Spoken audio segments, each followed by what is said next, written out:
برادران اہل سنت، السلام علیکم ورحمۃ اللہ تعالی وبرکاتہ۔ حامدا ومصلیا ومسلما اما بعد فاعوذ باللہ من الشیطان الرجیم، بسم اللہ الرحمن الرحیم۔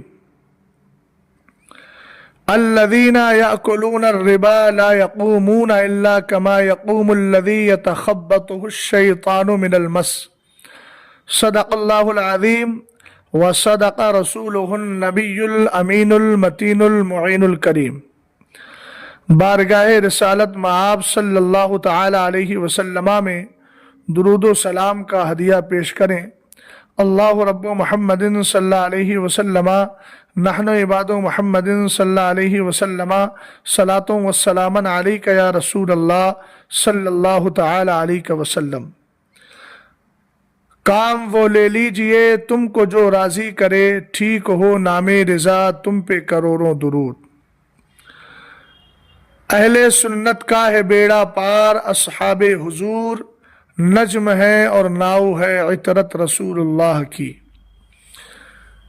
کسی شاعر نے کہا تھا، نہ تم صدمے ہمیں دیتے نہ ہم فریاد یوں کرتے۔ نہ تم صدمے ہمیں دیتے نہ ہم فریاد یوں کرتے، نہ کھلتے راز سر بستہ نہ یوں رسوائیاں ہوتی۔ اور ایک اور شعر ہے، شاعر کہتا ہے، بڑا شور سنتے تھے ہاتھی کی دم کا، بڑا شور سنتے تھے ہاتھی کی دم کا، وہاں جا کے دیکھا تو رسی پڑی تھی۔ یہی حال ان نام نہاد مولائیوں کا ہے۔ احباب اہل سنت جانتے ہیں کہ چند دنوں پہلے جماعت اہل سنت کے زبردست خطیب حضرت سیدہ کائنات مخدومہ کائنات فاطمۃ الزہرا رضی اللہ تعالی عنہا کے لخت جگر مولائے کائنات کے فرزند ارجمن حضرت علامہ مولانا سید ذوالفقار شاہ صاحب گیلانی دامہ ظلہ علینا نے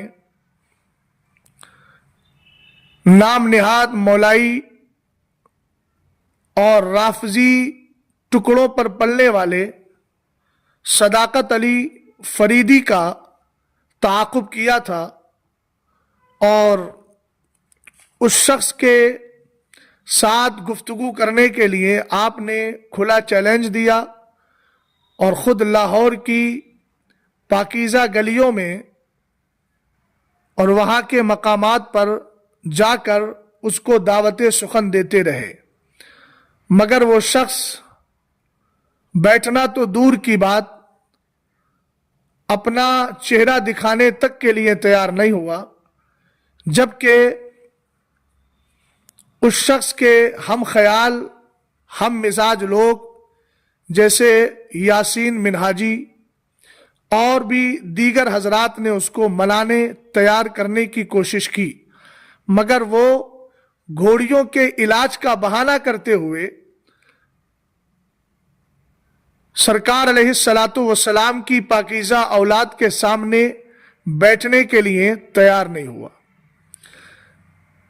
اسی تناظر میں فقیر رضوی نے اپنے اسلاف کی روش پر چلتے ہوئے عقیدہ اہل سنت کی ترجمانی کرنے والے شخص حضرت علامہ سید ذوالفقار شاہ صاحب گیلانی کی تائید میں ایک آڈیو کلپ جاری کی، جو الحمدللہ صداقت و حقانیت پر مبنی تھی، اور جو واقعی امور تھے اس پر میں نے تبصرہ کیا تھا، اور میں نے اپنا تعارف بھی اس کلپ میں پیش کیا تھا، اور جہاں بیٹھ کر میں نے وہ کلپ ریکارڈ کرائی تھی اس مقام کا ذکر بھی میں نے کیا۔ میں نے اس میں عرض کیا تھا کہ میں محمد شہزاد عالم رضوی خادم مرکز الدراسات الاسلامیہ جامعۃ الرضا، مرکز اہل سنت بریلی شریف۔ جس وقت میں محو گفتگو تھا وہ مقام عرب شریف میں جدہ کا مقام ہے۔ میں حرم نبوی میں نہیں تھا، سرکار علیہ السلام کے مقدس دیار میں نہیں تھا، مگر صداقت علی فریدی صاحب کو نہ جانے کون سا خیال باطل ستاتا رہا، اور انہوں نے میری کلپ کو دھیان سے سنا بھی نہیں، اور بہت ساری الزام تراشیاں اور بہتان ترازی مجھ پر کی۔ پہلی بات تو یہ ہے کہ میں جس جامعہ کا خادم ہوں اس کا نام ہی ان کو نہیں آیا۔ اب یہاں دو صورتیں ہیں، یا تو انہوں نے میری کلپ کو سنا نہیں، تو اس سے ان کا لاابالی پن اور غیر ذمہ دار ہونا پوری طریقے سے واضح ہوتا ہے۔ دوسری بات یہ ہے کہ اگر میری کلپ سنی تھی تو اپنی کلپ ریکارڈ کرانے اور اپنا ویڈیو بنانے کے وقت میں وہ میرا تعارف بھی بھول گئے، اور میں جس جامعہ کا خادم ہوں اس کے متعلق بھی ان کو یاد نہیں رہا۔ تو اس سے آپ اندازہ لگا سکتے ہیں کہ ایسا بھلکڑ آدمی کیا جماعت اہل سنت کی ترجمانی کرے گا، اور کس طریقے سے وہ آپ تک صحیح حدیثیں پہنچا پائے گا۔ مجھے لگتا ہے کہ عمر کا تقاضا ہے، اور دوسری بات یہ ہے کہ یہ جماعت اہل سنت کے موقف سے ہٹنے کی مار ہے کہ ذہن و دماغ نے کام کرنا چھوڑ دیا ہے۔ آپ کے لیے بہتر مشورہ ہے کہ آپ توبہ کر لیں، اور توبہ کرنے کے بعد موقف اہل سنت کو مضبوطی سے تھام کر اور ہاتھ میں تسبیح لے کر کسی گوشے میں بیٹھ جائیں تاکہ اگلی زندگی آپ کی پرسکون انداز میں کٹ سکے۔ میں آپ کو بتائے دیتا ہوں کہ بریلی شریف کے اندر الحمدللہ ایک ادارہ نہیں، کئی سارے بڑے بڑے ادارے ہیں۔ ایک قدیم ادارہ جس کو امام اہل سنت اعلیٰ حضرت فاضل بریلوی رضی اللہ تعالیٰ عنہ نے قائم کیا تھا، وہ جامعہ رضویہ منظر اسلام ہے، سب سے قدیم ادارہ ہے۔ الحمدللہ وہاں سینکڑوں بچے تعلیم حاصل کرتے ہیں، اور ایک ادارہ جو جامعہ نوریہ رضویہ ہے، الحمدللہ وہاں بھی بہت سارے طلباء تعلیم حاصل کرتے ہیں۔ اور ایک ادارہ وہ ہے جس کو میرے پیر و مرشد سرکار تاج شریعت علامہ اختر رضا خان ازہری نور اللہ مرقدہ نے قائم فرمایا ہے، جو اپنی عمارت اور اپنی اراضی اور الحمدللہ تعلیم اور نظم و نسق کے اعتبار سے منفرد اور یگانہ ہے۔ میں الحمدللہ اسی مدرسے کا خادم ہوں، لیکن صداقت علی فریدی صاحب کو نہ تو کلپ سننے کی توفیق ہوئی اور نہ ہی حق بولنے کی ان کو توفیق ملی۔ انہوں نے بہت ساری باتیں میرے تعلق سے جھوٹی گڑی۔ دوسری بات یہ ہے کہ جو کلپ میں نے بنائی تھی وہ سرکار علیہ السلام کے مقدس دیار میں بیٹھ کر نہیں بنائی تھی، میں نے جدہ کا اس میں تذکرہ کیا ہے، مگر انہوں نے مجھ پر جھوٹ باندھا اور توبہ کا مطالبہ مجھ سے کر رہے ہیں، جبکہ توبہ ان جناب پر خود لازم ہوتی ہے اور عائد ہوتی ہے۔ میں زیادہ کچھ ان معاملات پر گفتگو نہیں کروں گا، میں اصل موقف پر، اصل موضوع پر آتا ہوں۔ رسول کریم علیہ السلام کے اصحاب میں حضور علیہ السلام کے بعد خلیفہ اول حضرت سیدنا ابو بکر صدیق اکبر رضی اللہ تعالیٰ عنہ نے منصب خلافت کو سنبھالا، اور عقیدہ اہل سنت جو صدیوں سے چلا آ رہا ہے وہ یہی ہے، افضل البشر بعد الانبیاء بالتحقیق سیدنا ابو بکر صدیق اکبر رضی اللہ تعالیٰ عنہ ہے، اور اس کے بعد حضرت عمر فاروق اعظم رضی اللہ تعالیٰ عنہ ہیں، پھر اس کے بعد حضرت عثمان غنی ہیں، اور اس کے بعد پھر مولا کائنات رضی اللہ تعالیٰ عنہ کا مقام آتا ہے۔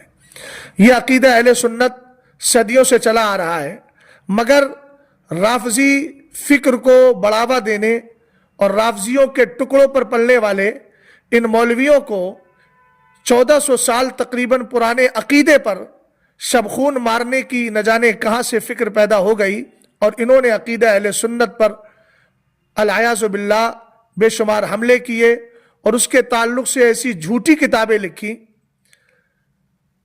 جن کتابوں کی نہ کوئی حقیقت ہے اور نہ جن کا نفس الامر سے کوئی تعلق ہے۔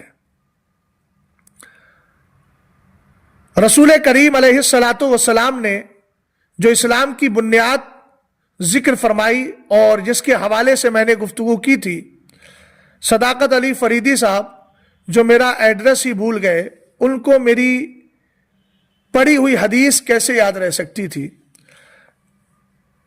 جو حدیث میں نے پڑھی تھی پہلے میں آپ کو بتائے دیتا ہوں۔ اس پر جناب نے یہ کہا کہ میری تلاش و جستجو کے بعد یہ حدیث گڑی ہوئی ہے، موضوع ہے۔ اہل علم جانتے ہیں جب ہم کسی حدیث کے تعلق سے موضوع ہونے کا قول کرتے ہیں، حالانکہ حدیث کا موضوع ہونا یہ بہت بات کا درجہ ہے۔ ہمارے محدثین اور نقاد جو روات ہیں، ان کو پڑھنے والا اور اصول حدیث سے شغف رکھنے والا اچھی طرح جانتا ہے کہ اگر کسی ایک محدث نے کسی حدیث کو موضوع کہہ بھی دیا ہے تو اس کے کہنے کی بنیاد پر ضروری نہیں ہے کہ حقیقت میں وہ حدیث موضوعی ہو۔ ایک کے اعتبار سے موضوع ہے تو دوسرے کے اعتبار سے وہی حدیث صحیح کے درجے تک بھی ہوتی ہے۔ میں اس کی ایک مثال پیش کرتا ہوں۔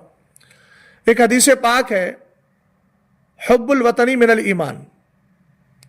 اس حدیث کے تعلق سے العالی المصنوع فی الحدیث الموضوع میں آپ جائیں گے تو علامہ جلال الدین سیوطی رحمۃ اللہ تعالی علیہ نے فرمایا ھذا حدیث موضوع، یہ حدیث گڑی ہوئی ہے۔ لیکن میرے پیر و مرشد سرکار تاج الشریعہ نور اللہ مرقدہ نے الفردہ فی شرح قصیدۃ البردہ میں اس حدیث کا تذکرہ کیا اور آپ نے فرمایا یہ حدیث موضوع صورت میں ہوگی جبکہ اس سے اپنا مسکن اور اپنا وطن مراد دیا جائے، لیکن اگر وطن سے مراد وطن اصلی ہو جس کو عالم برزخ کہا جاتا ہے تو عالم برزخ کی محبت تو ایمان کا حصہ ہے ہی، چونکہ مسلمان دنیا میں فکر آخرت لے کر کے آیا ہے اور دنیا میں رہ کر اپنی آخرت کو سنوارنے کے لیے آیا ہے۔ اس اعتبار سے یہ حدیث موضوع نہیں بلکہ یہ حدیث درست ہوگی۔ تو اس طرح ہمارے محدثین میں اختلاف چلتا رہتا ہے۔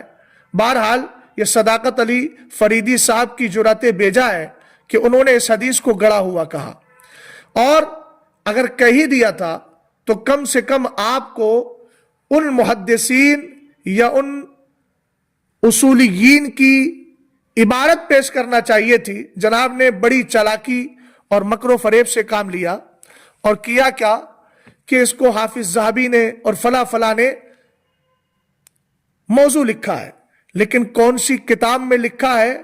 پہلی بات تو اس کتاب کا صفحہ بتانا چاہیے، مکتبہ کیا ہے، کون سی سن میں چھپی ہے، اور پھر اس حدیث کو پیش کر کے کون سے محدث نے اس کو یہ کہا ہے کہ یہ حدیث موضوع ہے۔ چونکہ آپ جانتے ہیں حدیث موضوع کے کہنے کے لیے مختلف الفاظ ہیں۔ کہا جاتا ہے ھذا حدیث موضوع لا اصل لہ لا سند لہ، اس طریقے سے الفاظ لا یوجد لہ سند، اس طریقے کے الفاظ بولے جاتے ہیں، لیکن جناب نے صرف 2-3 محدثین کا نام لیا۔ ایسے تو کوئی بھی جاہل آدمی کھڑے ہو کر کہہ سکتا ہے، خاص کر غیر مقلدین کو دیکھ لو، کہ یہ حدیث موضوع ہے۔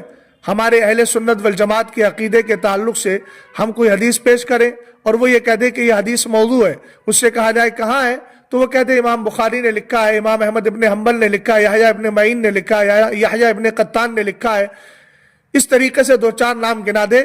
تو یہ دعوے کا اس بات اور اپنی دلیل کو دعوے سے ثابت کرنا نہیں ہوتا ہے، اس کو بولتے ہیں مکر و فریب، دھوکہ دے کر قوم کی آنکھوں میں دھول جھونکنا ہے۔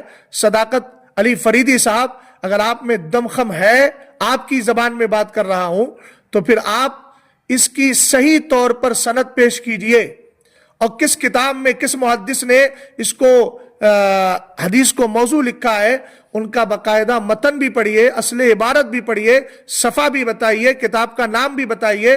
انشاءاللہ الرحمن ہم اتنا کہنے کے باوجود بھی آپ کی بات پر اعتماد اور بھروسہ پھر بھی نہیں کریں گے۔ آپ کہیں گے وجہ کیا ہے؟ میں سب کچھ پیش کر رہا ہوں، ہم اس لیے نہیں کریں گے، اس کے بعد بھی ہم تحقیق کریں گے، چونکہ آپ ہمارے نزدیک فاسق فی العمل بھی ہیں اور فاسق فی العقیدہ بھی ہیں۔ اور آپ جانتے ہیں قرآن نے کہا یا ایھا الذین آمنوا ان جاءکم فاسق بنبأ فتبینوا، اگر کوئی فاسق تمہارے پاس کوئی خبر لے کے آتا ہے تو آپ تحقیق کرو۔ آپ نے سید ذوالفقار شاہ صاحب گیلانی کے تعلق سے کہا کہ مولوی صاحب کو تحقیق کر لینا چاہیے تھی، قرآن کہتا ہے کوئی فاسق خبر لے کر آئے تو اس کی تحقیق کرو. الحمدللہ قرآن کی آیت پر یقین ہے، لیکن ہمیں جس نے خبر دی الحمدللہ ہمارے نزدیک وہ فاسق نہیں بلکہ وہ ثقہ بھی ہے، معتبر بھی ہے، اور الحمدللہ رب العالمین اس کی گواہی عند الشرع معتبر بھی ہے. اب میں آپ کو بتائے دیتا ہوں کہ یہ حدیث پاک جو میں نے لی ہے وہ حضرت علامہ جلال الدین سیوطی رحمۃ اللہ تعالی علیہ کی ایک کتاب ہے جس کا نام ہے احیاء المیت بفضائل اہل البیت. اور اس کتاب کے اندر جو علامہ جلال الدین سیوطی رحمۃ اللہ تعالی علیہ نے اس حدیث کو ذکر فرمایا ہے تو اس میں آپ نے پہلے اس کی تخریج کا بھی تذکرہ کیا. آپ نے فرمایا اخرج البخاری فی تاریخہ عن الحسن ابن علی رضی اللہ تعالی عنہما قال. اب پہلی بات میں آپ کو بتا دوں، صداقت علی فریدی صاحب کا جو مبلغ علم ہے، امام اہل سنت اعلی حضرت رضی اللہ تعالی عنہ پر انگلی اٹھانے والوں اور ان کے معتقدین پر حملے کرنے والوں، تمہارے علم کا کیا مبلغ ہے اور تم کتنے پانی میں ہو الحمدللہ ہمیں اچھی طرح معلوم ہے. میں تو آپ سے کہہ رہا ہوں ڈنکے کی چوٹ پر کہ آپ قیامت تک شاہ صاحب کے سامنے بیٹھ نہیں پائیں گے، کیونکہ آپ نے اپنی کلم میں لاش میں کہا ہے کہ یہ سوکن کی لڑائی ہے. مناظرہ کرنا سوکن کی لڑائی نہیں ہے، مناظرہ کرنا نر اور بہادر انسان کی علامت اور پہچان ہے. اور تم جیسے خائف لوگ، ڈرپوک لوگ جماعت اہل سنت کے ان شیروں کے سامنے بیٹھنے کی طاقت رکھتے ہی نہیں ہیں، اس لیے آپ نے اس کو سوکن کی لڑائی کا نام دیا. الحمدللہ یہ مناظرہ وہ ہے جو حضرت ابراہیم علیہ السلام اور ہمارے بزرگوں نے، ہمارے انبیاء نے اور ہمارے اسلاف نے بھی کیا ہے. سیدنا امام اعظم ابو حنیفہ رضی اللہ تعالیٰ عنہ کی تاریخ پڑھیے، بے شمار مناظرے آپ کو ملیں گے. میں برادران اہل سنت سے اس وقت خاص طور سے گزارش کرتا ہوں کہ ان جناب نے جو حدیث پڑھی ہے وہ حدیث کا متن انہوں نے گڑا ہے. حدیث کے الفاظ اس طرح موجود ہی نہیں ہے، اور میں نے جو متن حدیث پیش کیا تھا وہ دراصل کیا پیش کیا تھا وہ میں آپ کو دوبارہ سنائی دیتا ہوں. لیکن انہوں نے ظلم بالائے ظلم یہ کہ میری کلپ کو سنا ہی نہیں، اور جب یہ گفتگو شروع کر رہے تھے تو میرا نام بھی ان کو نہیں آ رہا تھا. نیچے سے کسی نے لقمہ دے کر کے کہا، یہ تو عالم شہزاد بول رہے تھے، انہوں نے پھر نیچے سے کہا کسی شخص نے جس کا چہرہ نظر نہیں آیا، شہزاد عالم، تو جس کو میرا نام تک محفوظ نہیں ہے اور جس نے نہ میری کلپ کو سنا نہ میرا تعارف سنا اور اپنی کلپ بنانے کے لیے بیٹھ گئے.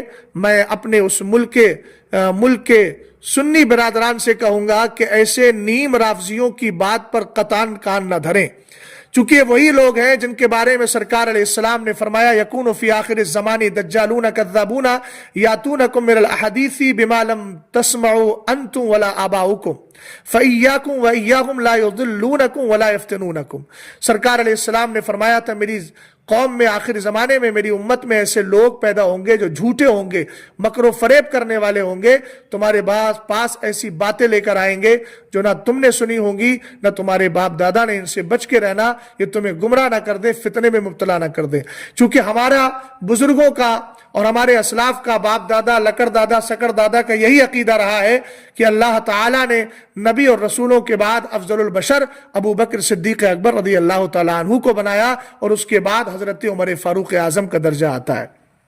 لیکن یہ ان جھوٹوں کے نزدیک معاذ اللہ دنیا کا سب سے بڑا اور بدترین جھوٹ ہے. تو ظاہر سی بات ہے جو اس عقیدہ اہل سنت کو بدترین جھوٹ کہے، ہمارے نزدیک اس کا وجود ہی جھوٹا ہے. میں متن حدیث پڑھ کر کے آپ کو سناتا ہوں، اور پھر انہوں نے جو حدیث کا متن گڑا ہے وہ بھی میں آپ کو سناؤں گا. اصل متن کیا ہے؟ سرکار علیہ السلام نے ارشاد فرمایا لکل شیء اساس و اساس الاسلام حب اصحاب رسول اللہ صلی اللہ علیہ وسلم و حب اہل بیتہ. اہل علم اس متن پر ذرا توجہ دیں اور میری عبارت پر بھی توجہ دیں. لکل شیء اساس، سرکار علیہ السلام نے فرمایا ہر چیز کی بنیاد ہوتی ہے. وہ اساس الاسلامی حب اصحاب رسول اللہ صلی اللہ علیہ وسلم، پہلی بنیاد یہ ہے کہ حضور کے جملہ اصحاب سے محبت کرنا، اور دوسری ہے وہ حب اہل بیتہ، حضور علیہ السلام کے گھر والوں سے پیار کرنا. ان جناب کو متن حدیث بھی یاد نہیں رہا اور اپنی طرف سے الفاظ انہوں نے گڑھے. میں گڑھنا اس لیے بول رہا ہوں کہ مجھے معلوم ہے روایت بالمعنی بھی جائز ہے، مگر انہوں نے جس انداز سے ذکر کیا ہے اس سے روایت بالمعنی کا بھی حق ادا نہیں ہو پا رہا ہے. رسول کریم علیہ السلام کے لیے انہوں نے جو حدیث کے الفاظ اپنی طرف سے لیے ہیں اور اس کا جو آغاز کیا وہ ان الفاظ کے ساتھ کیا، سمعت رسول اللہ صلی اللہ تعالی علیہ وسلم. آپ جانتے ہیں کہ سمعتو کا جو کلمہ ہے یہ اس وقت بولا جاتا ہے جب پہلے راوی کا نام ذکر کر دیا جاتا ہے. جیسے مثال کے طور پر عن عبداللہ ابن عمر رضی اللہ تعالی عنہ، عن عبداللہ ابن عمر رضی اللہ تعالی عنہما قال سمعت رسول اللہ صلی اللہ تعالی علیہ وسلم یقول. تو پہلے راوی کا تذکرہ کر دیا گیا اور اس کے بعد پھر آقا کریم علیہ السلام کے فرمان کو سننے کا تذکرہ کیا گیا.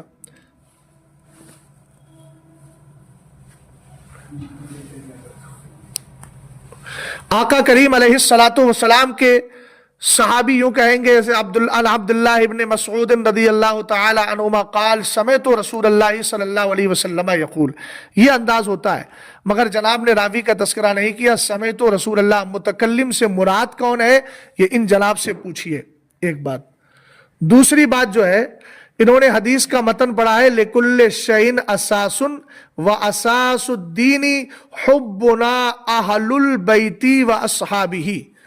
اب میں صداقت علی فریدی سے پوچھنا چاہوں گا کہ آپ صرف اتنا بتا دیجئے کہ حبنا اہل البیت و اصحابہ کی ترکیب کیا ہوگی نحوی اعتبار سے. مجھے معلوم ہے کہ شاہ صاحب نے آپ کو اچھی طریقے سے رگڑا ہے اور مفاضلہ کے تعلق سے جو سند پر آپ کی گفتگو ہوئی تھی اس میں آپ نے اپنی عبارت خانی کی غلطی کا بھی اعتراف کیا ہے. یہ جھوٹ نہیں ہے، الحمدللہ یہ سچ ہے. اب میں آپ سے پوچھنا چاہوں گا کہ اس کی ذرا آپ نحوی ترکیب کر دیجئے. حبنا اہل البیت، اہل البیت کو آپ کیا بنائیں گے؟ مفعول بنائیں گے، فاعل بنائیں گے. اور واصحابہ جو آپ نے مجرور پڑھا ہے اس کا تعلق کس سے ہے؟ الحمدللہ رب العالمین میں جانتا ہوں کہ آپ کا مبلغ علم یہی ہے اور آپ کا حال یہی ہے کہ آپ کو اس کے بارے میں کچھ معلوم نہیں ہے. غلطیاں کرنا یہ آپ کا شیوا ہے.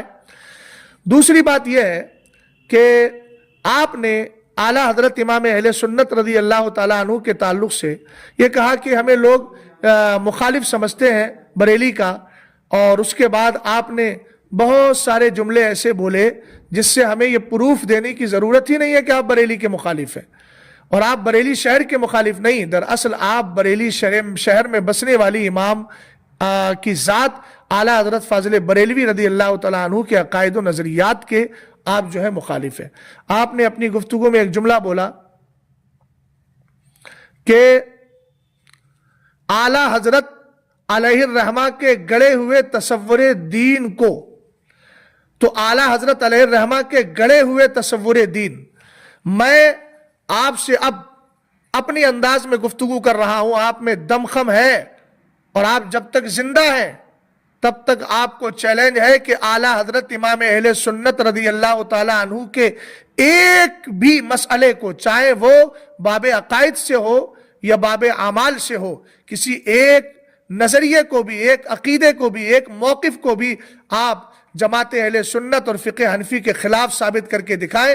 آپ وہاں میں تو نہیں آ سکتا، لیکن اتنا میں کہوں گا کہ میں پھر بھی شاہ صاحب ہی نہیں، جو عالم دین اہل سنت والجماعت کا آپ کو لگتا ہو کہ وہاں پر آپ کے سامنے بیٹھ جائے، آپ سے بات کر لے، میں الحمدللہ گزارش کروں گا اس سے کہ وہ آپ کے سامنے بیٹھے گا اور آپ کبھی بھی اس نظریے کو اور اس دعوے کو ثابت نہیں کر سکتے. الحمدللہ رب العالمین میرے امام کا ہر موقف اور میرے امام کا ہر نظریہ بفضلہ تعالی قرآن و حدیث کے موافق ہے. یہ تم جیسے جھوٹے لوگوں کا نظریہ نہیں ہے، یہ اس عاشق رسول کا نظریہ ہے جس نے پوری زندگی الحمدللہ رب العالمین عقیدہ اہل سنت کے دفاع کے لیے اور بزرگوں کی تعلیمات کو عام کرنے کے لیے پیش کیا ہے.